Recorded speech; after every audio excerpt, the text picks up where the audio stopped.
Those tiny jumping bugs in your bathroom aren't fleas, and they're not baby anything. They're something older, stranger, and if you stop trying to squash them for a second, kind of remarkable. And the way most people try to get rid of them actually makes the real problem worse. By the end of this, you'll know exactly what these things are, what they're doing in your bathroom at 2 a.m., and the one thing their presence is quietly trying to tell you about your home.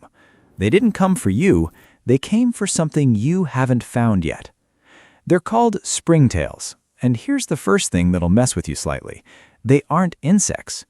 Entomologists pulled them out of the insect family tree entirely.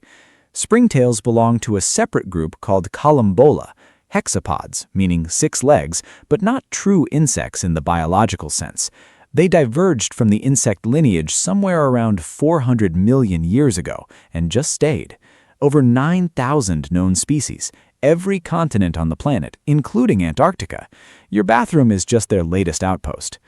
Most of the ones turning up around your sink or shower are 1 to 2 millimeters long, which is exactly why people say flea. Same size, same sudden vanishing act when you reach for them. But fleas bite. Springtails don't. They don't sting, they don't chew on wood or fabric or food, they don't lay eggs anywhere you'd care about. They're just there, and then they're not. That disappearing act has a very specific explanation. Under a springtail's abdomen, there's a forked appendage called a furcula. It folds forward and locks under tension, held in place by a tiny clasp called the retinaculum. When the springtail releases it, the furcula snaps down against the surface in a fraction of a millisecond and launches the animal into the air. The acceleration involved is somewhere around 10 times the force of gravity. For a creature measuring a millimeter or two, that translates to a jump of about 10 centimeters, roughly 100 times its own body length. If humans could scale that proportionally, we'd be clearing buildings. They can't steer once they're airborne, no trajectory control, no landing plan. It's a pure escape mechanism, fast, random, and completely invisible to the naked eye at normal speed. You see them, you reach, they're somewhere else. The jump already happened before your hand moved. That part is actually somewhat unsettling when you think about it for too long. What's strange, though, the jump isn't how they live, it's just how they survive getting noticed. Everything they actually do is slow, deliberate, and dependent on one thing entirely.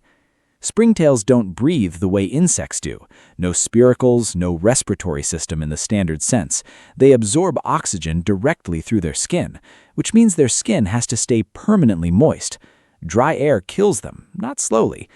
There's also a structure on their underside called the caulophore, a soft, flexible tube they press against surfaces to pull water in directly.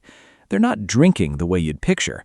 They're absorbing moisture through their belly, constantly regulating, constantly looking for surfaces that are just wet enough. So your bathroom isn't a random destination, it's exactly right. The steam after a shower, the condensation on cold pipes, the persistent damp along grout lines and caulk. It keeps their skin viable. And the food is there too. Mold, algae, the organic film that builds up in drains and along grout lines over time. That's their whole diet. Not your food, not you. Decomposing organic matter and fungus. They're not infesting your bathroom. They're colonizing a condition, and that difference matters more than most people realize. Quick aside while we're here. Springtails peak in late summer and early fall when outdoor humidity spikes and temperatures start shifting them indoors in larger numbers. If you want to know what else is moving into your home month by month, what's active, where in the house, and why, the Indoor Creature Calendar covers exactly that. 12 months, 1 page each, what's showing up and what to do about it. Link is in the description. If springtails are appearing in your bathroom consistently, especially in numbers, they're not the problem. They're pointing at one. Their presence means your bathroom has more moisture than it should. Not "you forgot the fan once" moisture, but consistent structural moisture.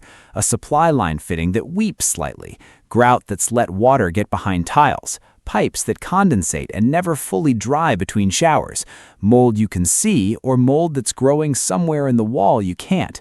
They found a food source and a livable climate. That's what this is. Most people spray. They get whatever worked on ants or a fogger or the general purpose stuff under the sink, and sometimes the springtails slow down for a few days. Then they're back, same spots, similar numbers because nothing changed. The moisture is still there, the mold is still there, the bathroom is still sending the right signal. Here's why the spray tends to fail specifically on springtails, and this part is worth knowing.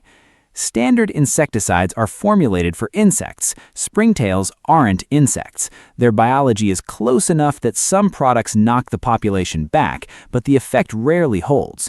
Many common active ingredients don't hit columbola the way they hit cockroaches or ants. The labeling typically doesn't acknowledge this. You're often just buying time. It also depends which species you're dealing with, and with over 9,000 of them, what works on a soil springtail wandering in from outside doesn't necessarily work the same way on a semi-aquatic bathroom species that's been living in your drain for 2 weeks. Pest control professionals will sometimes admit, if you ask directly, that springtails are one of the callback cases. Treat, seem to solve it, get called back a month later. The most honest framing is that chemical treatment addresses the symptom and leaves the cause completely intact. You can kill every springtail visible in your bathroom today. If the caulk around your tub is still deteriorating, if the exhaust fan is venting into the ceiling void instead of outside, if there's still that faint gray, pink tinge on the grout near the floor, they'll return, usually faster than you'd expect. The one thing that actually ends a springtail situation: remove the moisture and remove the food. A bathroom that dries properly after use doesn't support them. That means an exhaust fan venting outside, not into the attic, run for around 20 minutes after a shower. Resealing cracked grout, replacing caulk that started to go dark, checking supply line fittings under the sink because a slow weep you've never noticed is enough surface moisture. If they're coming up through the drain's organic buildup is the food source. That needs to go. Visible mold anywhere, even just the grayish film on grout near the base of the toilet, is an active feeding site. Clear that, cut the moisture, and the population collapses on its own. Most bathroom springtail situations resolve within 2 to 3 weeks of consistent drying. No chemicals needed. The creatures fix themselves when the conditions stop supporting them. There's something worth sitting with here. Outside your bathroom, in the soil under a healthy garden or a forest floor, springtails are doing something genuinely important, breaking down dead matter, cycling nutrients, keeping the whole decomposition system running. 1 square meter of good soil can hold hundreds of thousands of them. They've been at it for 400 million years, longer than most things alive today, doing quiet, unglamorous work that the whole ecosystem depends on. Yours just followed the moisture in through a gap somewhere, found the conditions workable, and stayed. Tonight, you'll probably look at your bathroom a little differently.